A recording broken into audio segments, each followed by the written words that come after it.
ఎందుకు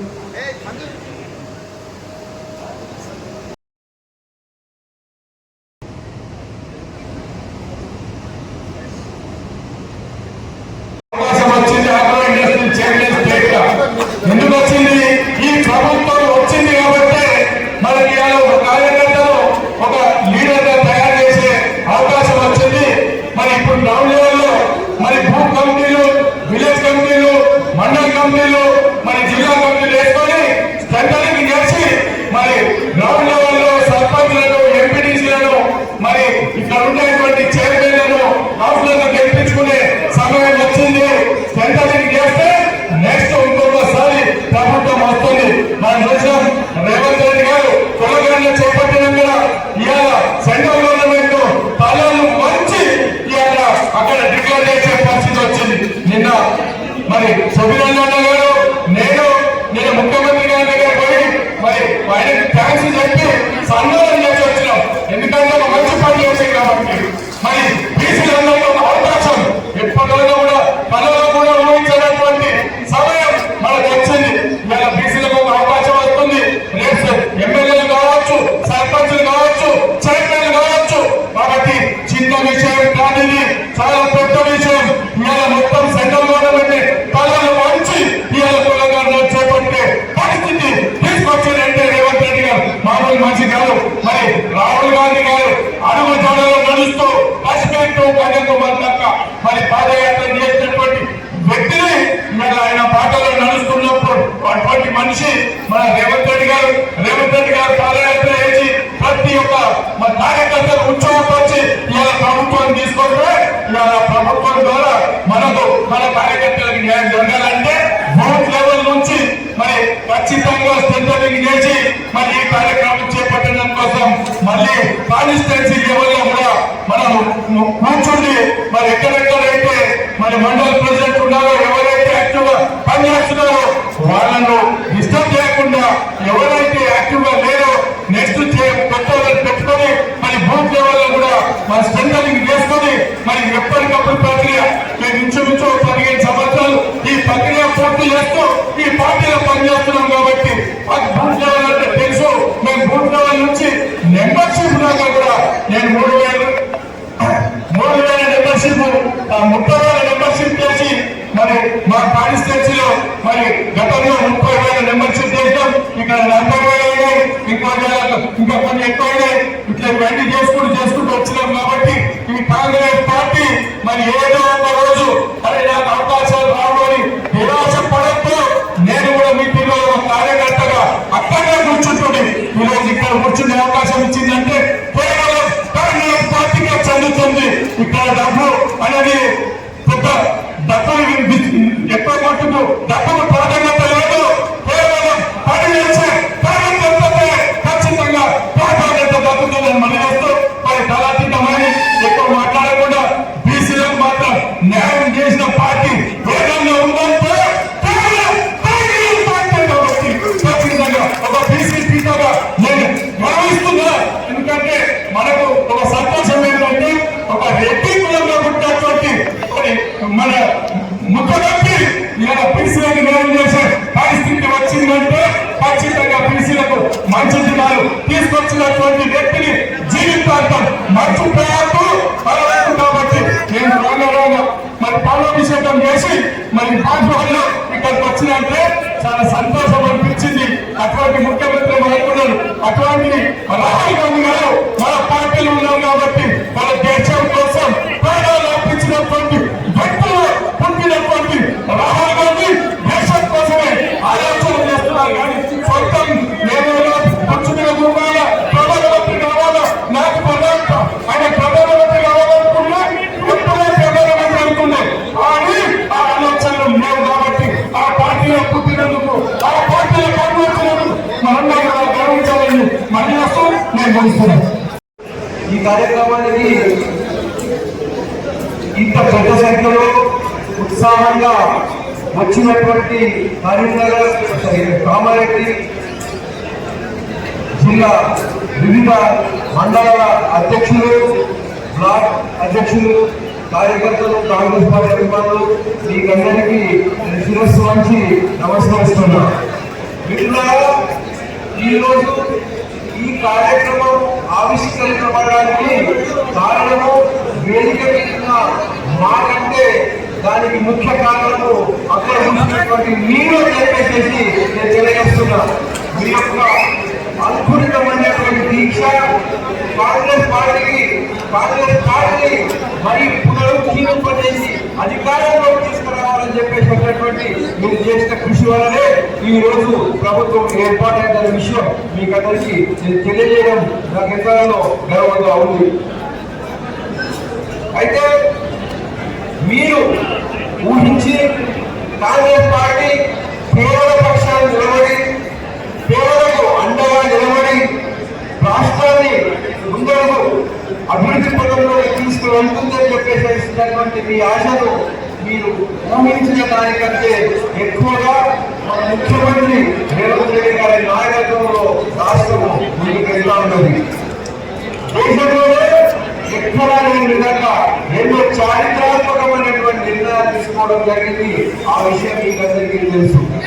మిత్రులారా, కులగణన బీసీల రిజర్వేషన్ అనేది మన తెలంగాణ సమస్య ఎంత పెద్దదో అంత గొప్పది, అంత పెద్ద విషయం. అదేవిధంగా ఎస్సీ వర్గీకరణ విషయం కూడా అంతే సున్నితమైనటువంటి అంశం. ఇలాంటి పెద్ద చారిత్రాత్మకమైన దానికి 100% గ్యారెంటీ. ఈ నాయకుడు రావాలన్నా పార్టీ జెండా పట్టుకుంటేనే ఇలా కాంగ్రెస్ పార్టీ వచ్చింది. 4-5 నెలల ముందు కూడా కాంగ్రెస్ పార్టీ వస్తుందని ఏ రోజు నమ్మకం లేకుండే, కానీ రబ్బర్ సింబల్ వేసుకొని 4 రోజులు తిరిగేటోళ్ళే ఇలా కాంగ్రెస్ పార్టీని తీసుకొచ్చారు. నమ్మకం వస్తుంది, ఇది వాస్తవం. మరి మొదలై కేటీఆర్ అంటున్నాడు, హరీష్ అంటున్నాడు, మీరు అసలు మాట్లాడతాను. అదే గవర్నమెంట్ వచ్చేసినట్టు మన కేసీఆర్ ఎంత మాట్లాడుతున్నాడు, ఆయనే ముఖ్యమంత్రి అయినట్టుగా పక్కన ఎవరు ఆపలేదు దేవుడు ఆపలేడు అంటున్నారు. అందరూ కానీ అది జరుగుతుందా? అసంలో కాంగ్రెస్ పార్టీ కార్యకర్తలు సమస్య లేవు, మరలా గవర్నమెంట్ మరలు గెలుస్తుందని కూడా మనమే గెలిచే కాంగ్రెస్ పార్టీ అది ఎప్పుడు జరుగుతుంది? ఎప్పుడు జరుగుతుంది? పార్టీ సంస్థాగతంగా గ్రామంలో పటిష్టంగా ఉన్నప్పుడే కాంగ్రెస్ పార్టీని మనం కాపాడుకోగలుగుతాం. ఈరోజు టీఆర్ఎస్ పార్టీ నేను మొట్టమొదటి అసెంబ్లీ స్పీచ్ లో చెప్పిన, ఇక్కడ డైజెస్ట్ అని చెప్పిన డైజెస్ట్ చేసుకోలేకపోతున్నారు, జీర్ణించుకోలేకపోతున్నారు, వాళ్ళ దొరకడాన్ని జీర్ణించుకోలేకపోతున్నారు. కాంగ్రెస్ పార్టీ ఏదైతే ఆ కుర్చీ మీద కూర్చున్న మీరు ఎమ్మెల్యేలు గెలిచినా మీరు వివిధ దేశాలున్నా మనల్ని జీర్ణించుకోలేకపోతున్నారు. ఇలా బీఆర్ఎస్ పార్టీ కానీ బీఆర్ఎస్ లీడర్షిప్ కానీ మనం జీర్ణించుకోలేకపోతున్నాం. మనం ఎక్కువ గవర్నమెంట్ వదలడమా, ఎక్కువ కాంగ్రెస్ పార్టీని పొందడమా అని ఆలోచిస్తుంది బీఆర్ఎస్ పార్టీ. మరి ఇన్ని బలగాలు చేస్తున్నాం, సన్నబియ్యం ఇచ్చాం. మరి సన్నబియ్యం ఆరోగ్యంలో సన్నబియ్యం ప్రతి పేదవాడి ఇంటికి చేరుతా ఉన్నది. ఎమ్మెల్యేలు మేము కూడా గ్రామాలకు వెళ్ళి గ్రామాలకు తిరిగి సన్నబియ్యం కూడా గరీబుడిగా తిన్నాం. మరి మనం చెప్పుకుంటలేం.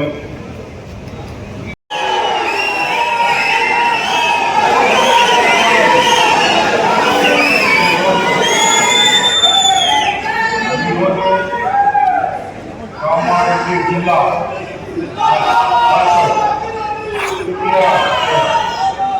ఈరోజు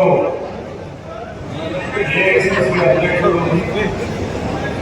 శ్రీ మల్లికార్జున ఖర్గే గారి ఆదేశాలు, అలాగే మన దేశపరమైన రాహుల్ గాంధీ గారి ఆదేశాలు మన రాష్ట్రంలో అధ్యక్షులు మహేష్ గౌడ్ గారు, మన గౌరవ ముఖ్యమంత్రి రేవంత్ రెడ్డి గారు, మన ఇన్ఛార్జ్ మీనాక్షి నటరాజన్ గారి ఆదేశం మేరకు ఉమ్మడి కామారెడ్డి జిల్లాలో 4 నియోజకవర్గాలు, కామారెడ్డి, ఎల్లారెడ్డి, దుర్గం, బాస్వాడ ఈ 4 నియోజకవర్గాలు, 25 మండలాలు మా మిత్రులకి అందరికీ నమస్కారాలు తెలియజేస్తూ సభాధ్యక్షులైన మిత్రుడు కైలా శ్రీనివాస్ గారు, చుక్కల్ శాసనసభ్యుడు మిత్రుడు లక్ష్మీనారాయణ గారు, లక్ష్మీనారాయణరావు గారు, పెద్దరెడ్డి శాసనసభ్యులు మదన్మోహన్ రావు గారు, అలాగే మాజీ ఎమ్మెల్యే రవీందర్ రెడ్డి గారు, మాజీ 2 సార్లు కాంగ్రెస్ చేసిన ఇప్పుడు అగ్రోడెస్ చైర్మన్ బాలరాజు గారు, కామన్వీ కౌన్సిల్ అధ్యక్షుడు బండారావు గారు, అలాగే లైబ్రరీ చైర్మన్ చంద్రకాంత్ గారు, ఇక ముఖ్యంగా మన ఈ సభకు ఈ జిల్లాకు అబ్జర్వర్గా ఇన్ఛార్జ్గా వచ్చిన మా పాత రైతులు యువజన కాంగ్రెస్లో పనిచేసిన శిక్షణ అప్పట్లో మిత్రుడు సత్యనారాయణ గౌడ్ గారు, సత్యనారాయణ గౌడ్ గారు, అలాగే మన వారసత్వానికి సంబంధించిన నిర్మాణాలను ఉపన్యాసం ఇచ్చినారు మీరు జాదవ్ గారు, అలాగే అన్ని 25 మండల కాంగ్రెస్ అధ్యక్షులు, మార్కెటింగ్ కమిటీ చైర్మన్లకు, బ్లాక్ కాంగ్రెస్ అధ్యక్షులకు, పిసిసి డెలిగేట్స్లకు, అలాగే వివిధ హోదాలో ఉన్న మిత్రులకు మరియు విలేజ్ కాంగ్రెస్ అధ్యక్షులకు, బూత్ కమిటీ అధ్యక్షులకు మరియు ఇంకా సీనియర్ కాంగ్రెస్ కార్యకర్తలకు మరొకసారి మీ అందరికీ నమస్కారం.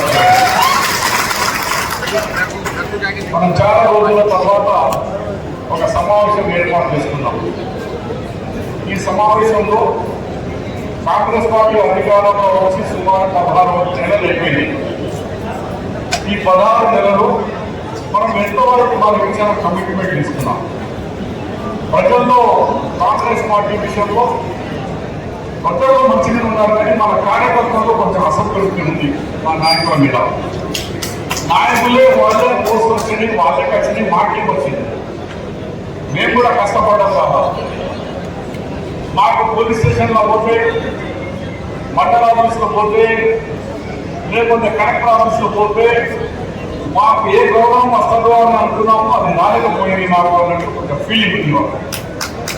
ఆ ఫీలింగ్ కొందరు భయంగా చెప్తున్నారు, కొందరు చెప్పలేకపోతున్నారు. ఈ సమావేశం అందు గురించి ఏంటంటే మా లోపాలు ఎక్కడున్నాయో మీరు మాకు ఎత్తి చూస్తే మనకి సర్దుబాటు చేసుకుంటాం. మీ దగ్గర గ్రామాల్లో కానీ మండలాల్లో కానీ ఎక్కడైనా పొరపాటు జరుగుతూ ఉంటే, ఎక్కడైనా మండల ప్రెసిడెంట్ సరిగా పని చేయకుంటే, ఇలా సమావేశం ఏంటంటే మండల కాంగ్రెస్ ప్రెసిడెంట్లు ఎక్కడ సరిగా మీకు అవగాహన లేనప్పుడు లేకుండా ఉంటే వాళ్ళు కానీ టౌన్ కానీ బ్లాక్ కానీ వాళ్ళకందరినీ అవసరం ఉన్న చోట రీప్లేస్ చేసుకొని చేంజ్ చేసుకొని కొత్త రక్తానికి న్యూ బ్లడ్కి అవకాశం ఇవ్వాలనే పార్టీ ఆలోచన. ఇకపోతే మన రాష్ట్రంలో మనకు ఇచ్చిన రుణమాఫీలో 2 లక్షల రూపాయలు ఇస్తున్న దాంట్లో కొంచెం మిస్ మ్యాచ్ ఉంది. అదో 2 లక్షలు మిగిలేదు మేము ఇస్తాం, ఇచ్చేది కదా 2 ఇస్తానండి, 2 అర్థం లేదు. గంటల పేరు వరకు 2 లక్షల లోపల ఉన్న వాళ్ళకు అర్థం బాధపడుతున్నారు. ఇకపోతే రైతు బంధు 4 ఎకరాల వరకు పైసలు పడినాయి, ఇంకా పడలేదు. బహుశా ఈ 5 దినాల్లో కంప్లీట్ గా రైతు బంధు పైసలు మీ అందరికీ వస్తాయి, కానీ మీ ఖాతాలో వస్తాయని కూడా కానీ కావాల్సిందంటే రాంది మనం చెప్తున్నాం. ఆ 2 లక్షల రోజులు గమనం అనుకున్నాడు రాను మనకు రాకం ఎవరి సార్